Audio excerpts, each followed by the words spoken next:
What's going on, folks?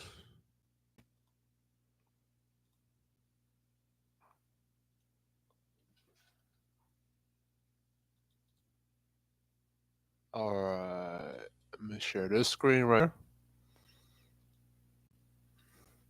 Now, I wanted to do this video how the matriarchy in the black community has affected black men and his leadership.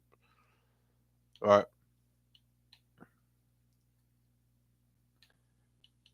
The reason why I want to do this is because when it comes to black men and why we're ineffective on leading, or why black men keep picking wrong, or why black men can't figure out himself, or why black men don't know how to lead when it comes to relationship, when it comes to women, why black men pick the wrong type of women, or um,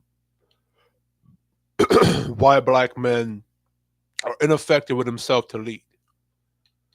Well,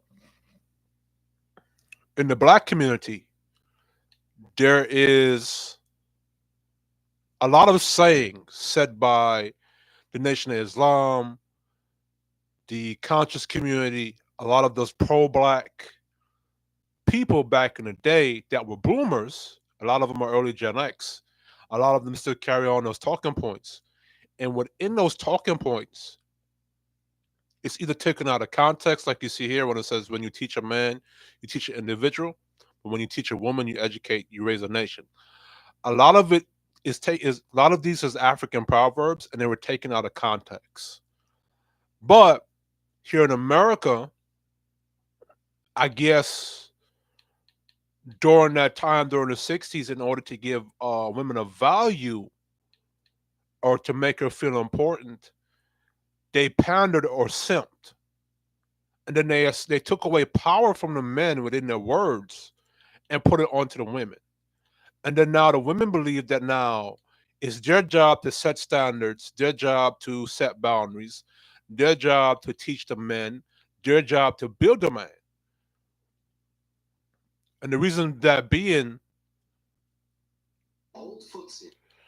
why that's being is because a lot of these sayings, it takes away power from black men, and it assigns power to women, or it takes away value from the man's leadership, and it assigns value to the man.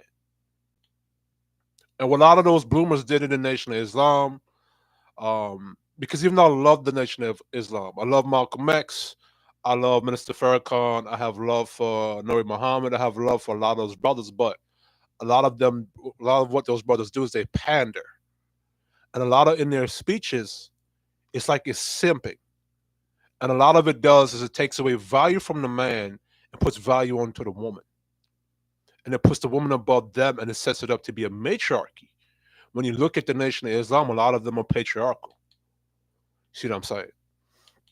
So I'm going to break down certain things, and we're going to figure out, and you're going to go along with me, where a lot of these sayings come from and how they were taken out of context. And I'm going to break down what I mean by what I'm saying. Okay, give me one moment. One moment. Give me one moment. I have to make sure that I can hear myself.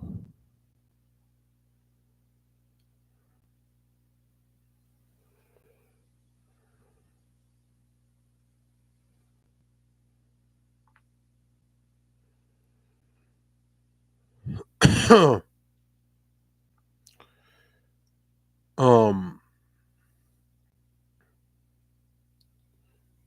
the reason why I'm saying the matriarchy has affected black men is because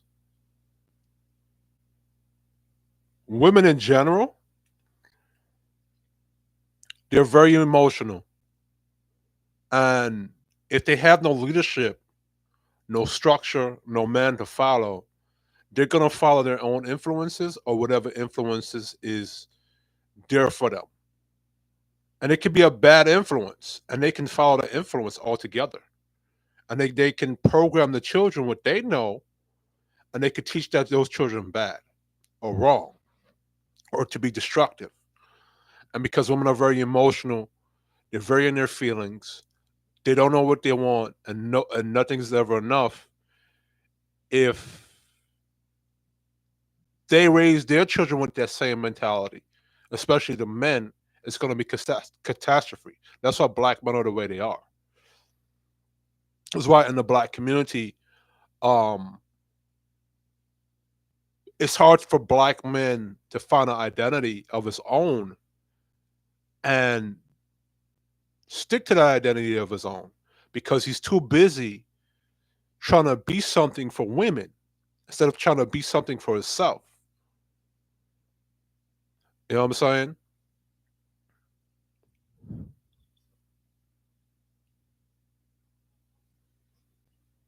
Give me 1 second. Um,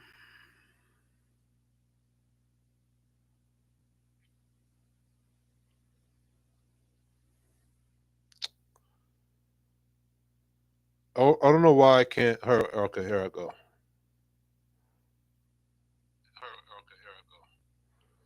Want to make sure I'm able to hear myself and chat in the chat when people come through.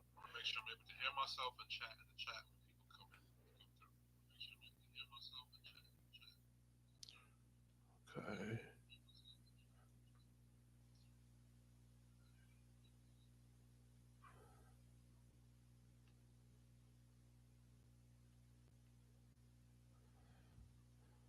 put this one on mute.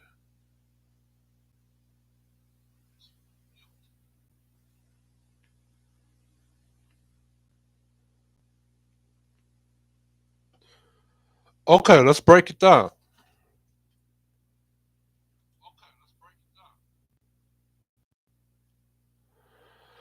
First one, in case in point, when you educate a man, you teach a. When you educate a man, you teach a community. When you educate a woman, you raise a nation. Now, the ones that the Nation of Islam say is that when you educate a man, you teach an individual. When you educate a woman, you raise a nation.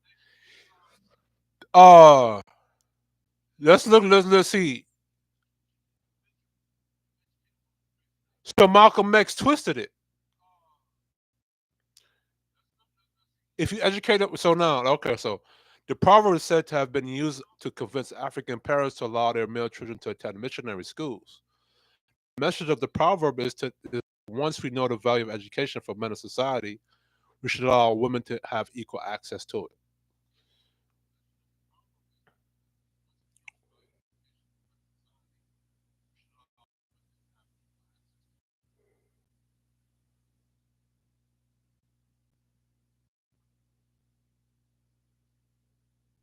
So this is the AI. Let's look up the proverb. Let's look up the proverb. Let's click here.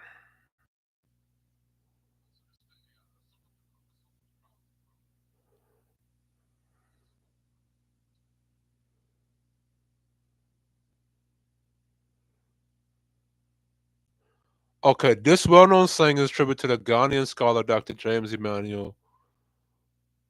I don't know how to say your name, brother, and I don't want to mess it up. Rest in power. One of this century's greatest scholars uses proverb to convince African parents who were more willing to allow their male children to attend missionary schools than their daughters.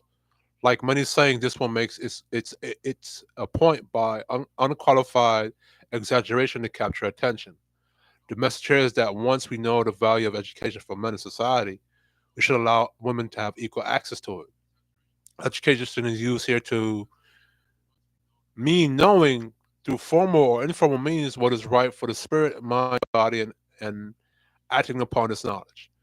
Women in general are newborn child's primary caregivers in most societies. The paid nanny, the indulgent grandmother, or an older sister are most likely to watch over the child during its first three critical years. From the womb through its early formative years, the baby has more direct contact with women. It is during this time that the words, unspoken messages, and expectations of the caregiving woman affect and determine a child's future destiny most. A physically abused and psychologically hurt child at this time is likely to project his or her anger on society in later life. Let's stop right there. Let's stop right there. So this is something we already know. Um, that based upon who the mother is and her teachings in the first early stages of development in that life, she's going to program that child with those things. Like it says, talks about uh, words, unspoken messages, and expectations of the caregiving woman affect and determine the child's future's destiny. We all notice that what affects a mother, what she knows, what she eats, she's going to imprint onto that child, right? But what we're not talking about is the DNA from the father that imprints on the egg from his sperm also affects that child. It's just that in the rearing process, because men are known to be hunter gatherers, they're outside of the house, they are hunting, they're building, they're spending most of their lives outside of the house. So they're not there to monitor the woman.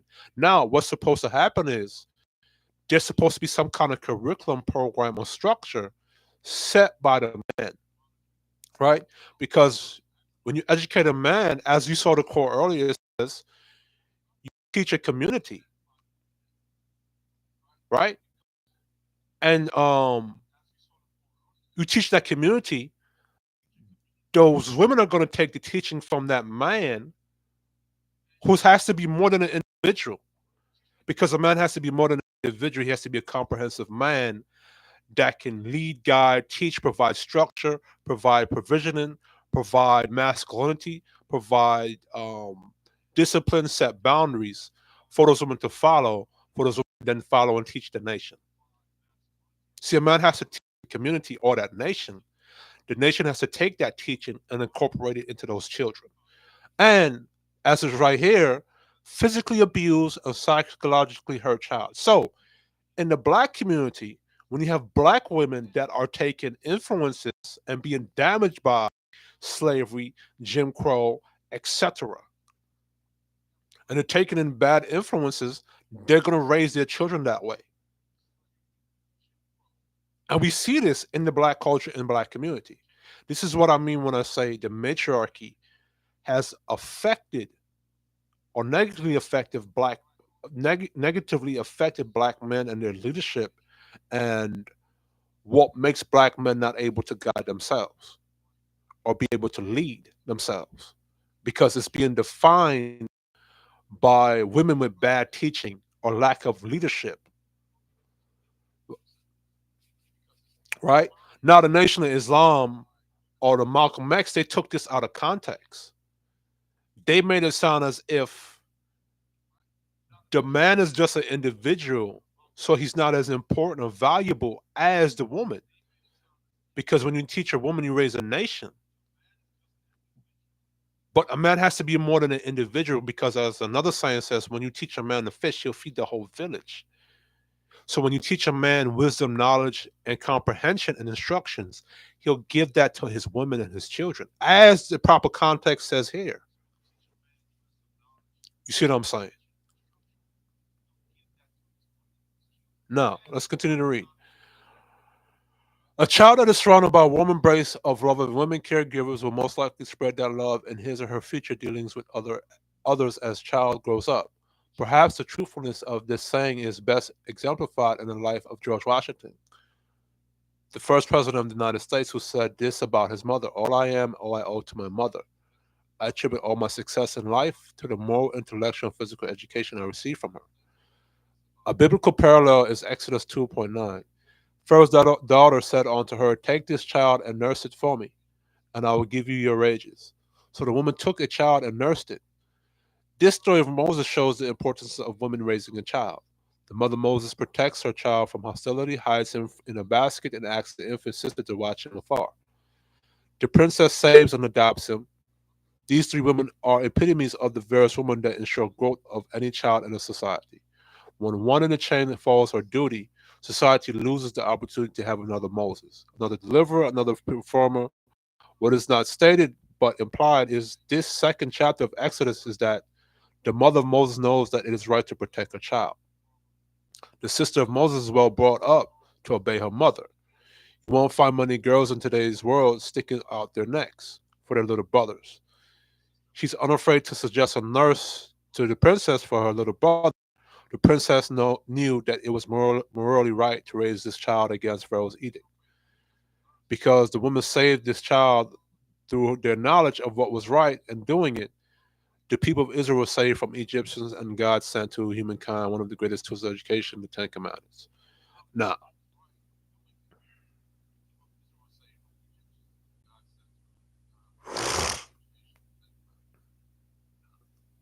a man can easily do this. A man can teach a woman morals and principles. Because remember, the princess, they see right here, right? They like to take away from what the important roles, because I'm pretty sure that these women had a father that raised them and gave them the morals and the principles. But they take that away. Now, I'm not taking away anything from what the Bible says or how important the mother is to teaching and rearing that child. But what they take away from that story is that Moses had male teachers there. He had a brother called Aaron. God, a masculine voice, gave him teachings, right? So if you're not teaching the women morals, or if the women don't have any positive, or as I say here, is the women don't have a positive or don't push positive influences or warm embrace on that child to balance that child now, it's going to turn to a negative path, as you see with the black community.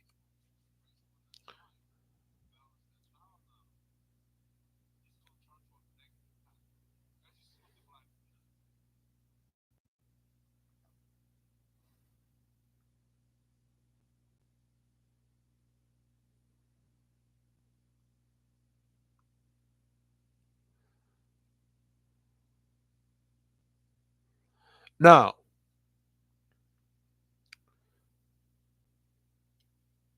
why they don't talk about how in this line right here, because there's more context to this, how they don't talk about how Moses or a seed was planted from a man into his woman, and it was that woman's duty to make sure that that child grows up to be this effective human being that he was in the story. See what I'm saying? Now that's the mother's role that they play into raising and teaching a child, right? No, but women, no man here, no man to give them.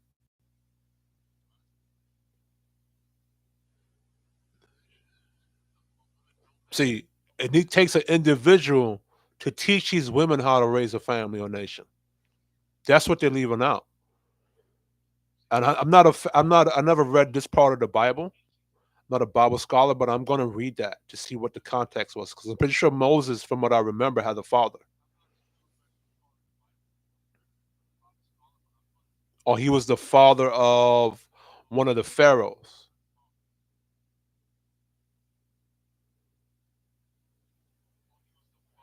Pharaoh's daughter said to take the child and nurse it for me, and I will give you your wages.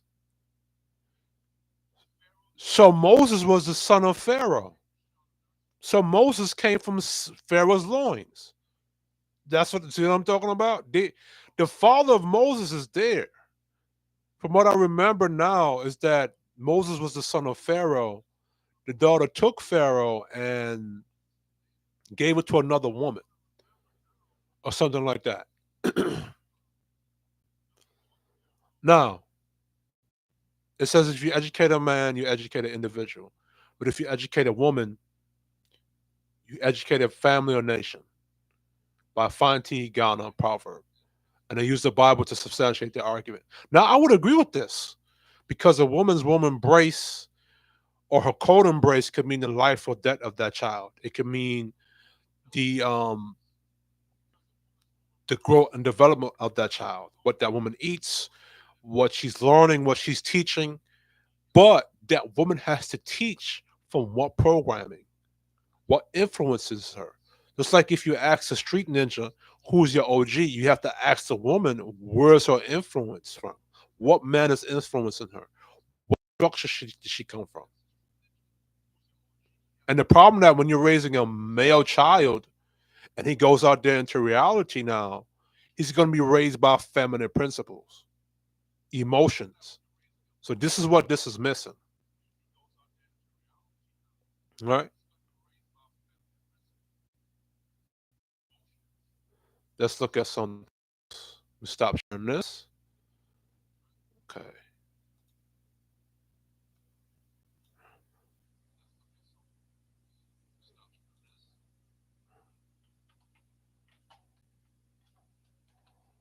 Import, importance of fathers to a child.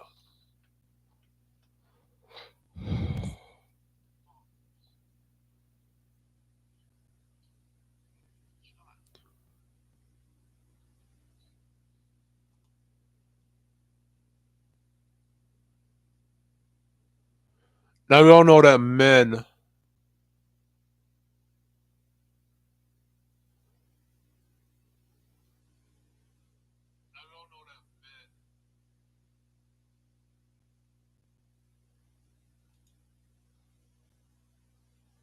are the more logical people.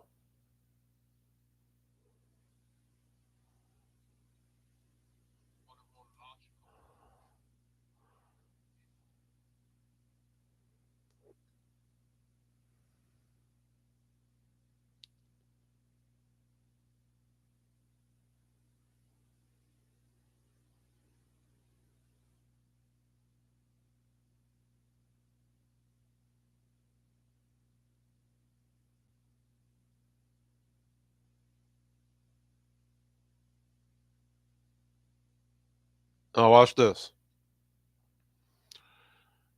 I'm going to share this over here.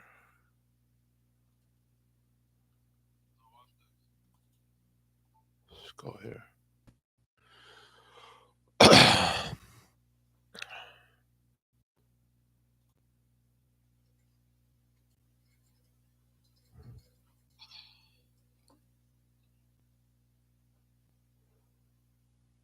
All right.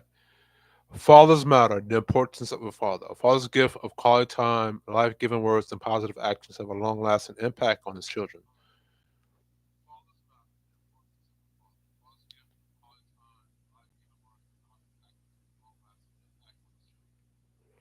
Now,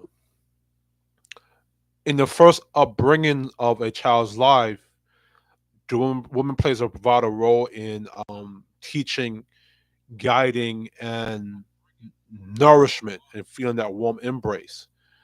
The thing with male children and even the women, even the female children, when the world is there, father who's dealing with reality every day has to teach that child some reality. He has to teach that female child and that male child consequences, rules, how to self control themselves. So that's how how our man plays a role in that woman's life too, in the mother's life. See, in this in the previous thing I was sharing, Moses came from a father, his Pharaoh. Those women in that society, that was a patriarchal society in Egypt. Those women also had if I remember correctly from that story, those women had a man. Those women had men in their lives who they took their structure and influence from. See what I'm saying? And because those women had a duty to their men, they had a duty to the children that the men gave them. So let's look at what the importance of a father is. As a dad, you bring essential momentum to your home. You bring a specific type of feel, action, and movement to your home in all areas of life. The importance of a father can be seen physically, emotionally, mentally, spiritually, and relationally, and rationality in a family. In more than 2 decades providing counsel to families, I have gotten close to view into how fathers' action impact their children's lives. Although the life-giving power from a dad to his family is incredible and rarely discussed, God intentionally designed a father's impact. Now, in the Bible, right? I think what they did in that Moses story is to show how important a mother is to upbringing into a child. But they didn't talk about, and I think further on in the Bible, it does talk about how important it is for a father to raise a too. But what we like to do is take things out of context, and then, like with that quote, and I think the basis of that quote, when you teach a man, you teach an individual, but when you teach a woman, you teach a nation. I think in Ghana, that scholar was trying to get the men to recognize that educating women is important too, for the purpose of raising a child in that community.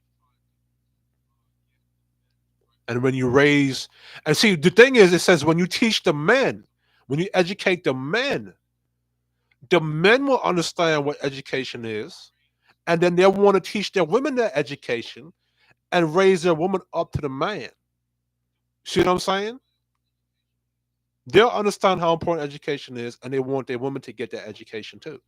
And then the women will get that education and teach it to their children.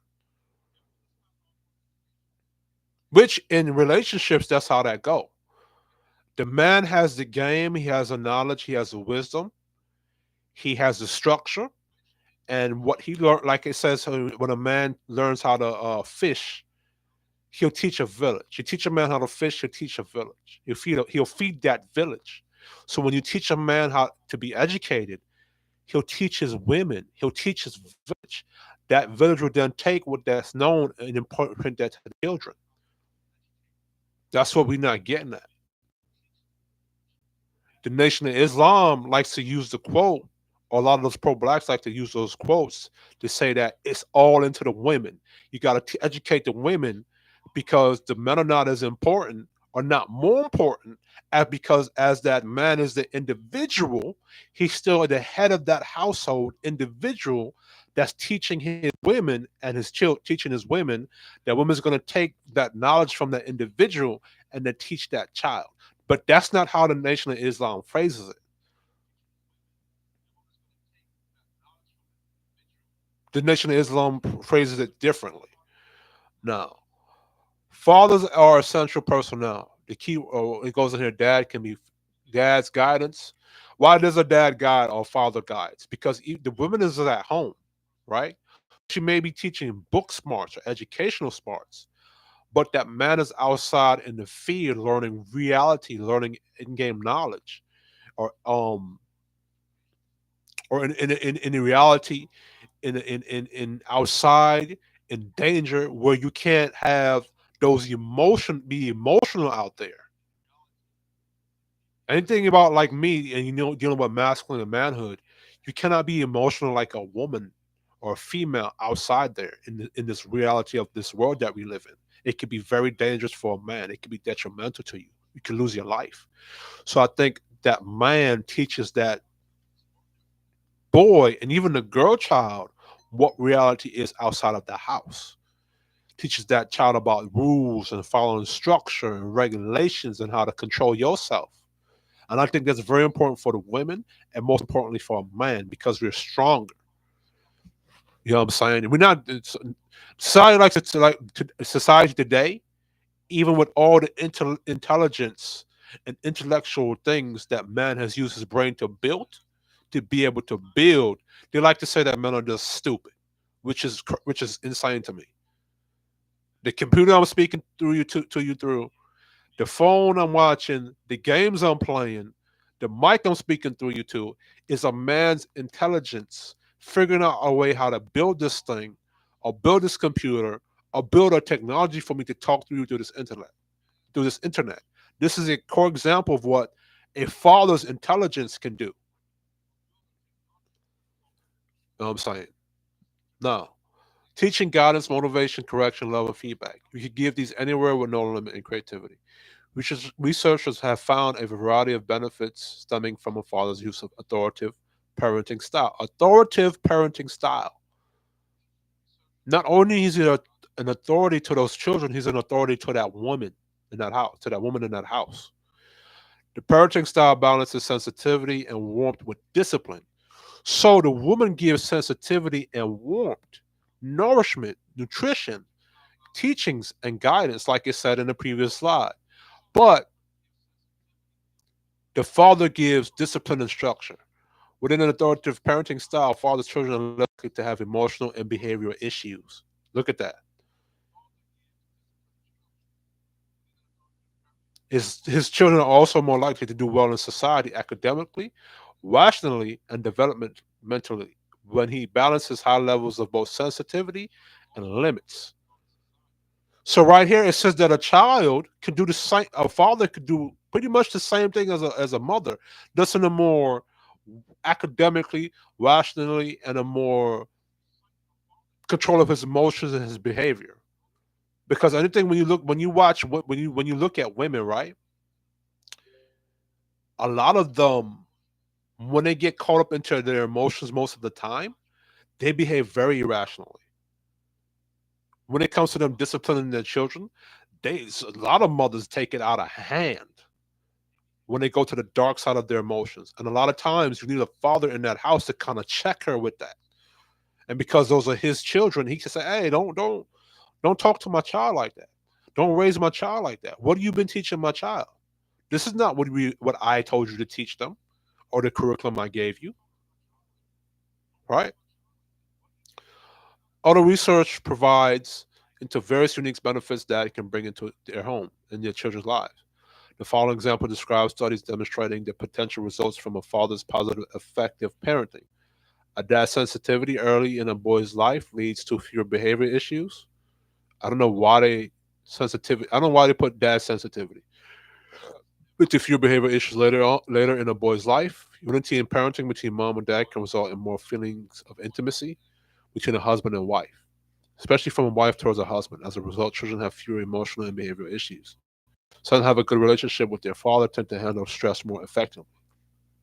Playing with fathers include roughhousing, helps children develop self-control, problem-solving skills, and self-regulation skills. Now, what that is saying, like for me, right?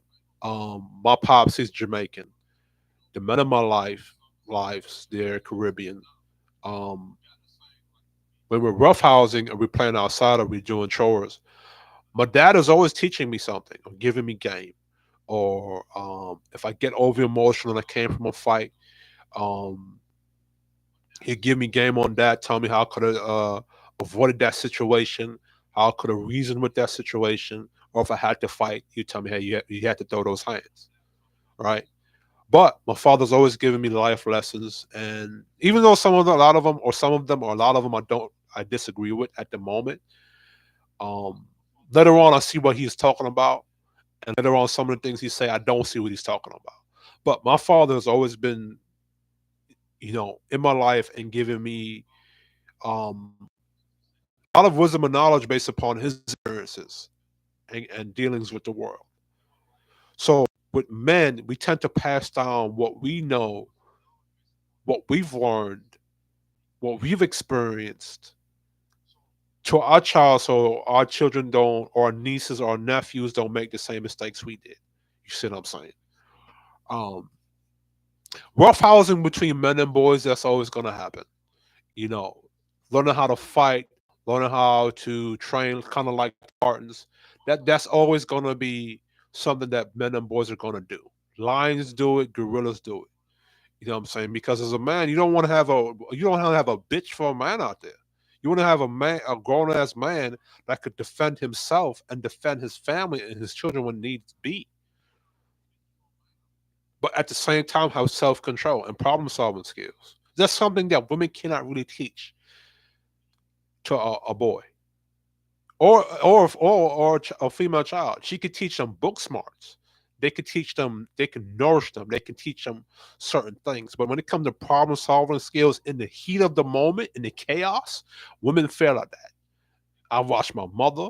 I've watched women in my life when it comes to problem solving skills in the heat of that moment. they, you know what I'm saying, for the most part. You know what I'm saying? And a lot of times, for example, me, I have to tell my mother from a logical, hey, this is what this go, this is what this do, blase school. This is how that go. This is where you're wrong at. You should have went down that. Well, logically, this is where this goes. You see what I'm saying? Um,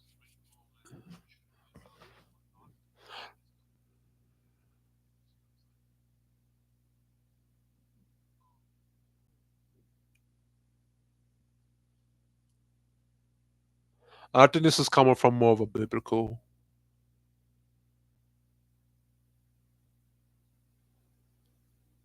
Now, I think this part right here is where the mother is supposed to be teaching the act. But let's go to something else.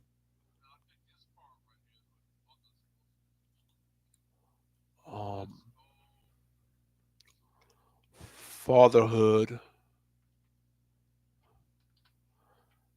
biblically, godly.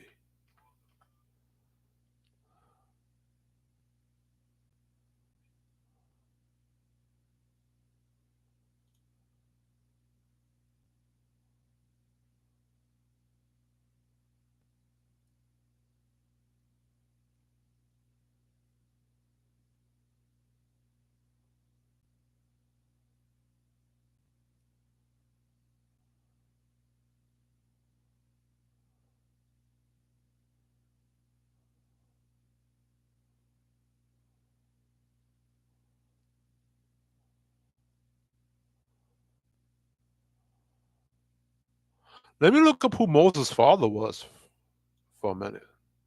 Moses' father.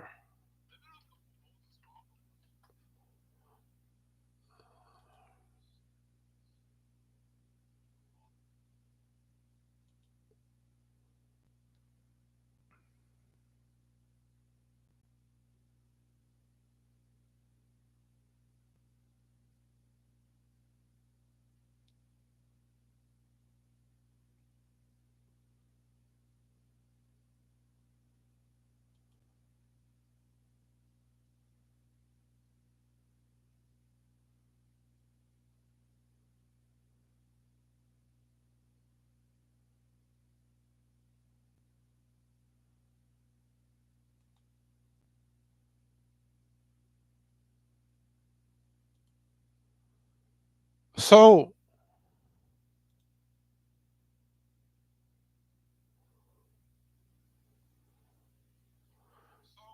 I had to go looking what was the relationship, what was the relation between Moses and the Pharaoh.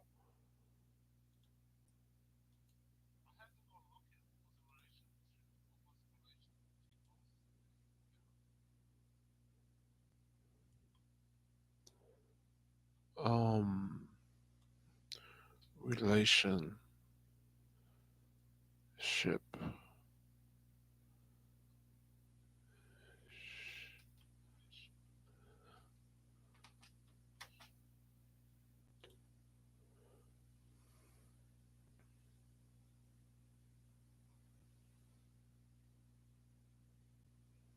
Oh, he was adopted by Pharaoh's daughter.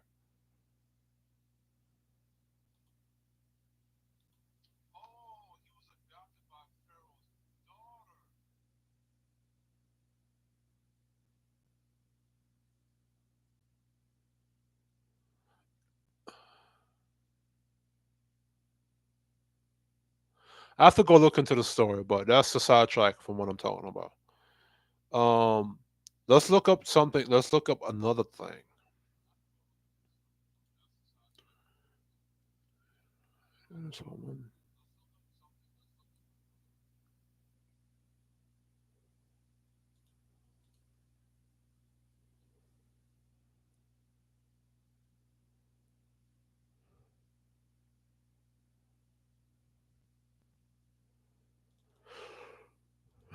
Let's look at this.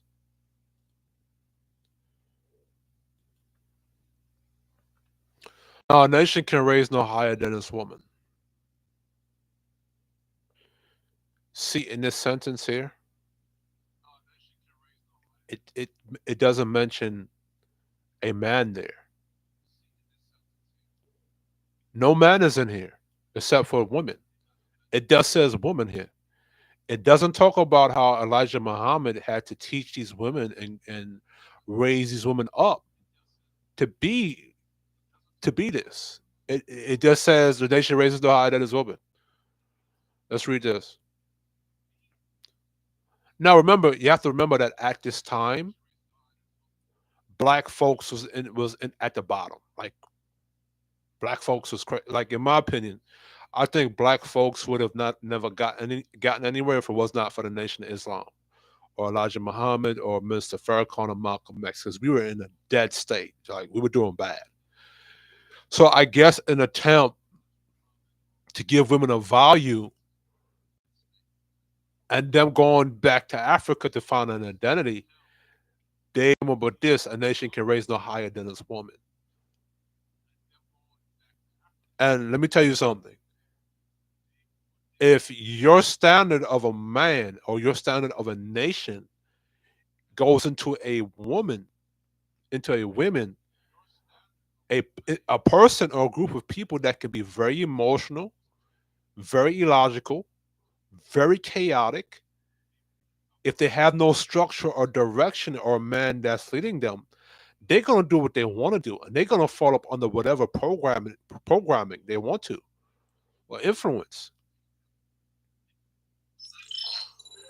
Give me 1 second.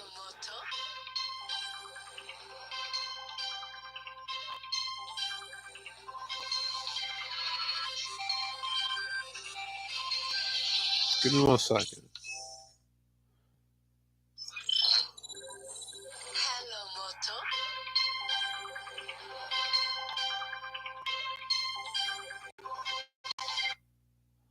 Well, I can't answer my fucking phone.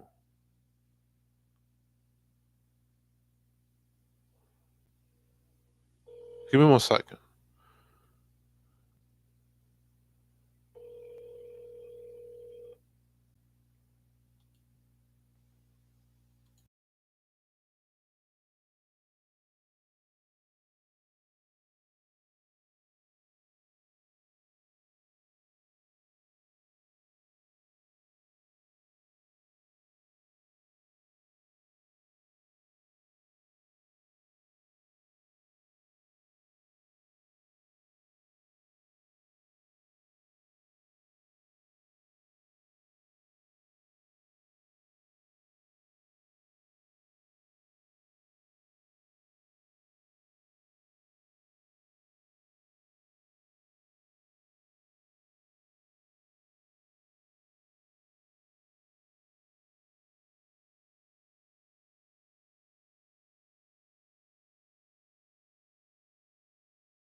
All right, sorry, folks. So, as we were saying, now let's go look into the details.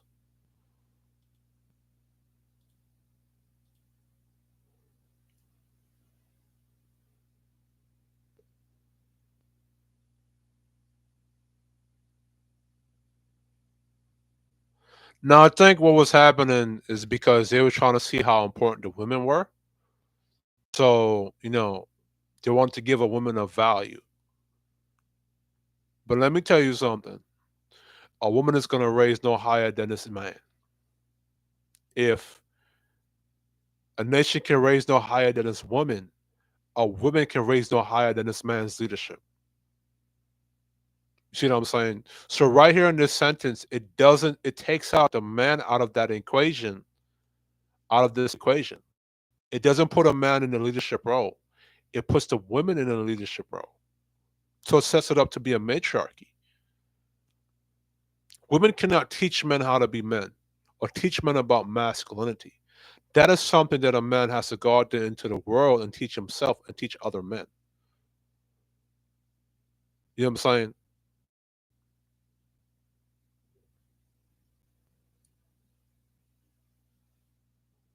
Let me read something here.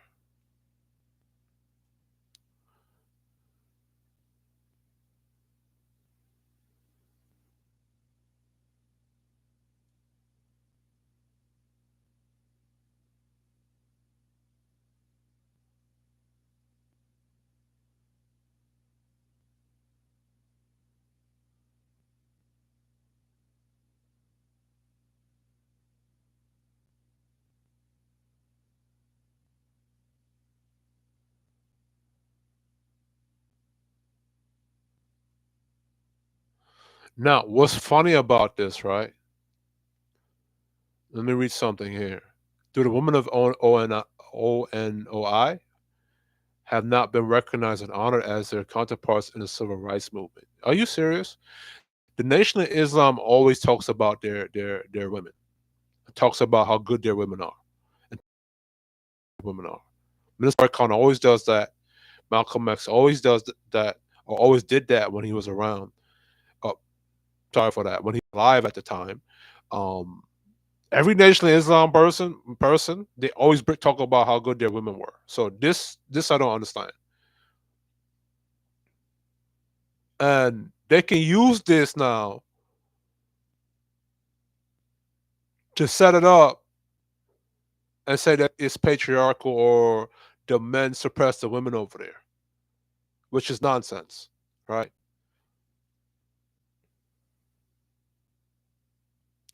It said years ago a race cannot rise above its women. Yes, it can.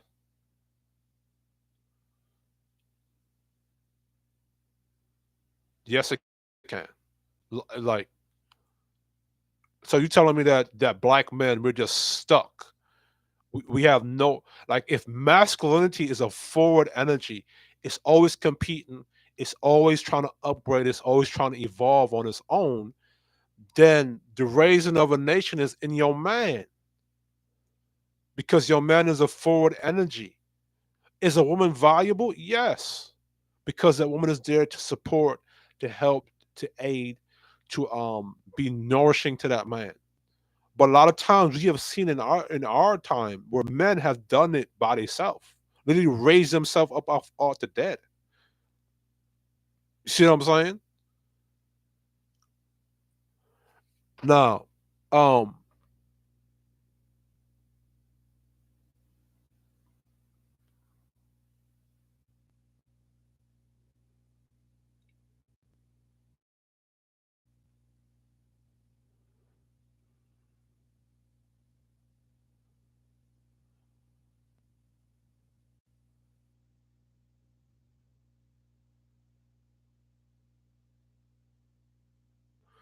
now this is what bothers me down here.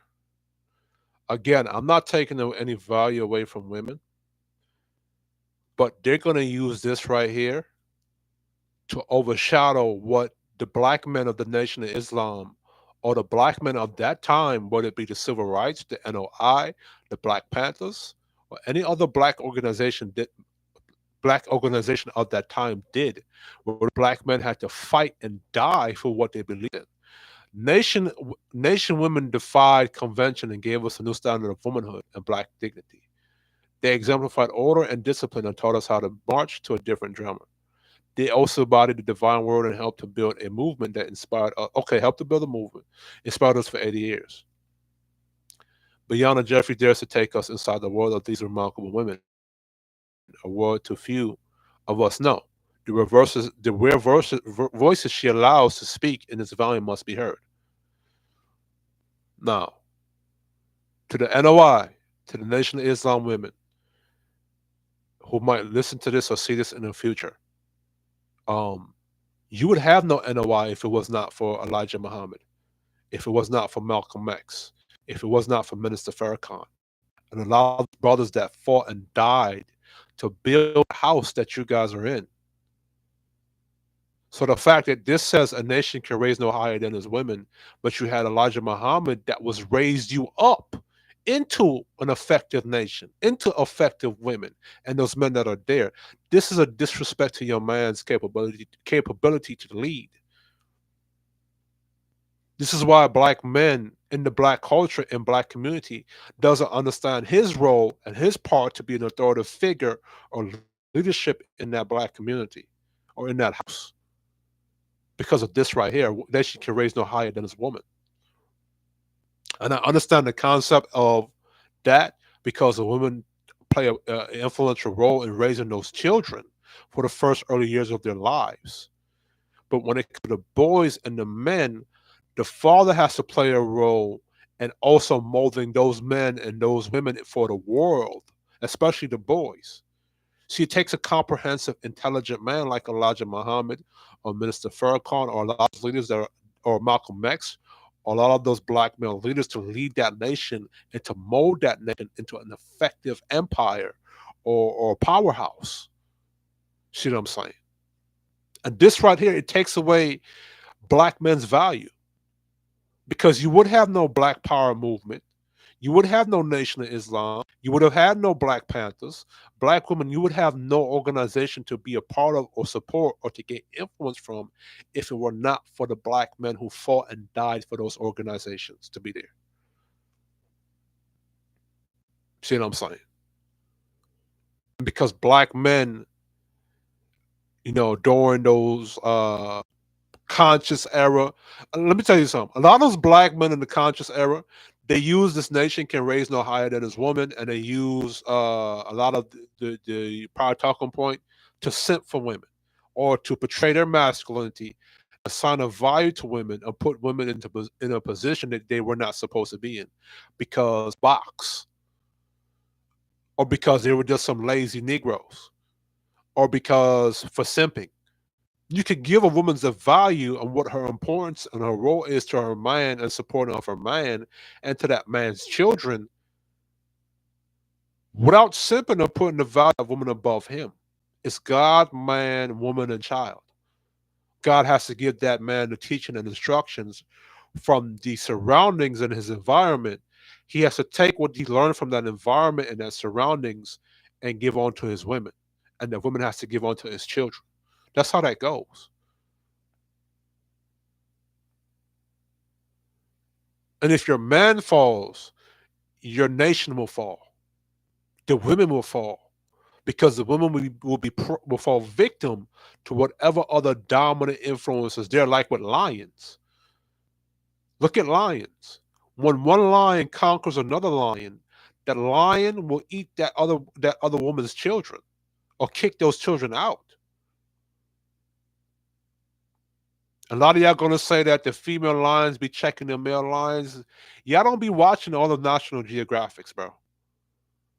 When that male lion get ready to check something and get ready to put his foot down on them females, they bow down.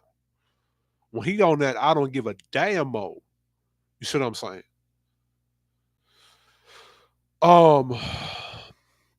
Let me stop sharing this. Um,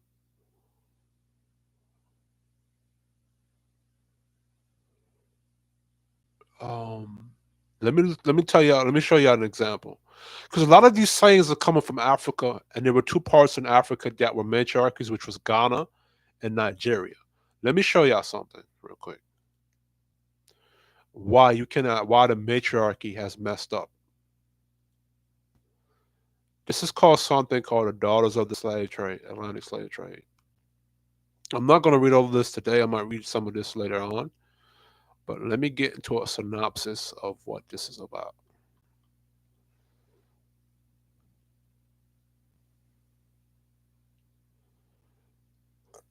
The Daughters of the Slave Trade, Atlantic Slavers, and interracial marriage on the Gold Coast.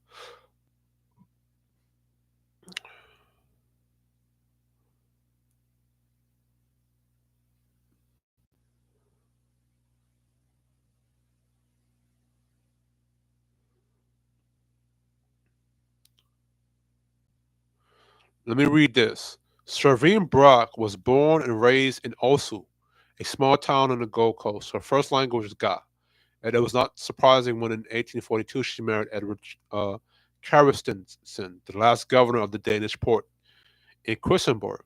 Women in her family had been marrying Danish men for generations. Now, remember, The Danish, this is the conquering man, slave trader that conquered the other men, like I described with the mother. And as it's described right here, the women in her family have been marrying Danish men for generations.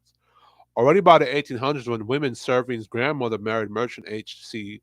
Truslin and lived with him in a European style stone house with storage rooms and cobblestone, it had become familiar choice for God women of certain status to marry European men.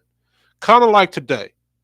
The practice of interracial marriage on the Gold Coast began shortly after Europeans started trading in the area in the 17th century and continued in Osu for generations after the official date of slave trade was abolished in 1803. The practice was called Cesar or Salasir for setting up house and boat. The word and the practice were inherited from early Portuguese traders in West Africa. When Severine married Edward, she was only about 16 years old. Hold on. When Severine married Edward, she was about 16 years old. But she could draw on many generations of experience with Danish language and culture and on a hybrid God Danish culture with deep historical roots in the Osu as well as the larger world of Atlantic slave trade. The book is a story of the century and a half that preceded Severine Brock's marriage to Edward's Cyrus Tensin. I don't know how to say your name, brother. Six generations of God family in Accra marrying their daughters to Danish men. Now, mind you, that area in Ghana is loves to talk about how they are a matriarchy. That matriarchy right here, six generations submitted to Danish men, the dominant force. The Danish men became these Ghanaian god women's structure and program that they took after. The story begins in the early 18th century when Christiansburg became the headquarters for the Danish slave trade in West Africa, continued over the course of a century, and ends in 1850 when the fort was sold to the British. It traces the changing of power dynamics of the Atlantic world. It shows how increasing strength of the European colonial system shaped individuals' lives and families of Western Africa. What did I describe earlier? European colonial system was the dominant force present in Western Africa, right? And it shaped that European colonial system, which is, I'll say, is a patriarchal, shaped that matriarchy into what it was. Now, if that area had a patriarchy where it had African Ghanaian men, you think that would have went down so easy? But we ain't gonna talk about how Western Africa was a slave trade. So if Ghana and Nigeria, these areas were matriarchy, that means that women you sold, that means you partnered with the Portuguese and the Danish and the British or the Dutch. You aided them in selling off your brothers and sisters to the European colonial powers. If that's what y'all are saying.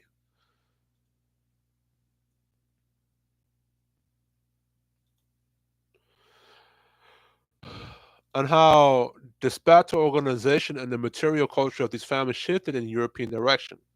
The first generation of God women who married Danish men continue to live in compounds and also with their mothers, sisters, and other female relatives and children. This is a whole matriarchy right here that submitted to Danish European structure. God Danish women live with their Danish husbands in European style stone houses and European clothes, furniture, and cooking pots. This matriarchy literally adapted and fell up under the structure and the house of the European style of Danish. This is the same thing that you see here in America, where Black American women has adopted or fell up under the structure of America, feminism, and the influences that's there.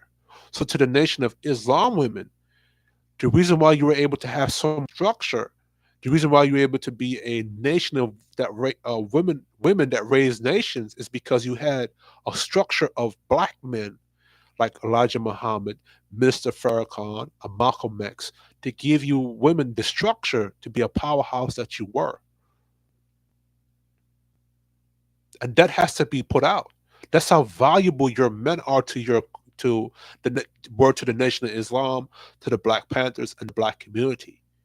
This is what I mean when I say how the matriarchy and the words that we say and we have used has taken the power away from Black men, and taken away what his value and his role is to that community.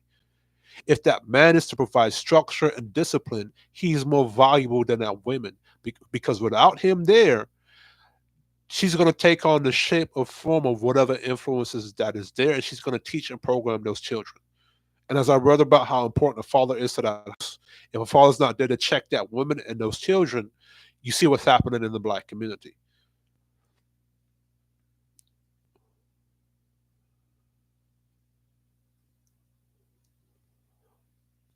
Stories like those of Severine and other women in their family are part of the larger history of racialization and social differences that took place in West Africa during the era of slave trade.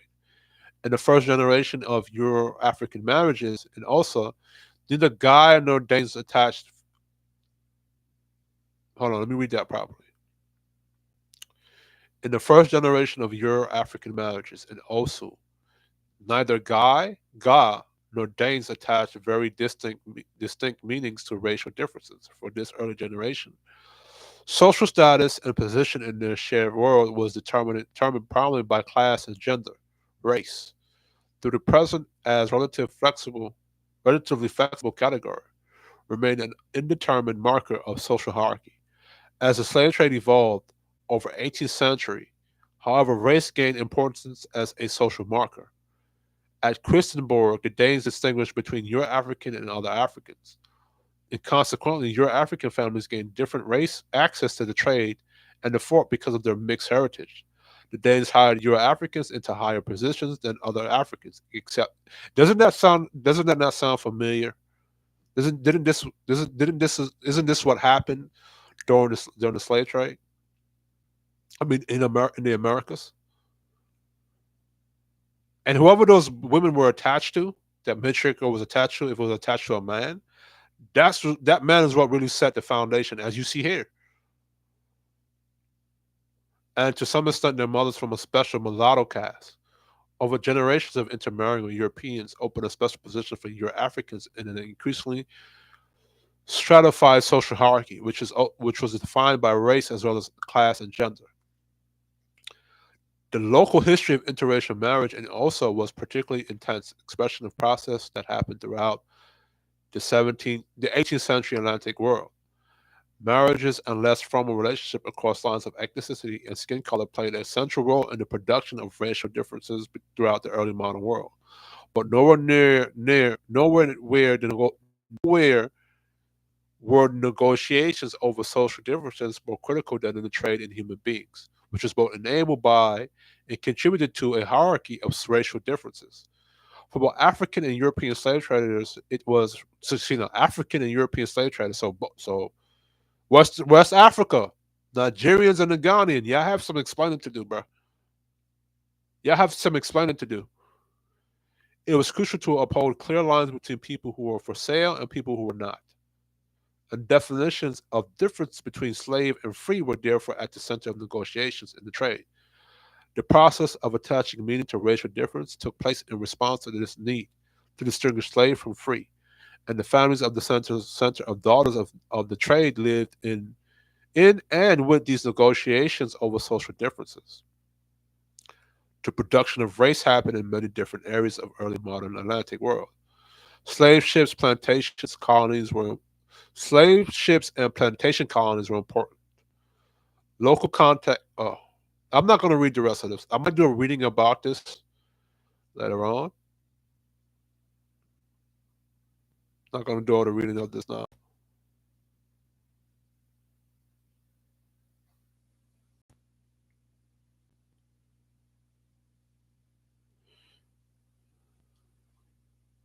Let me look at the table of contents really quick.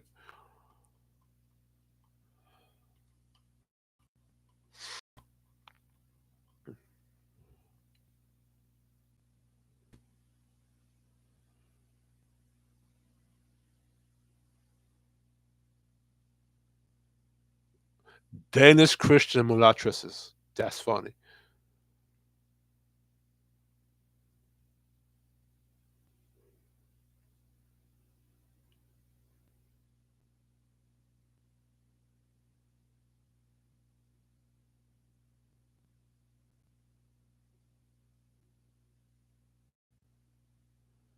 Yo, I don't know if you read what I just read.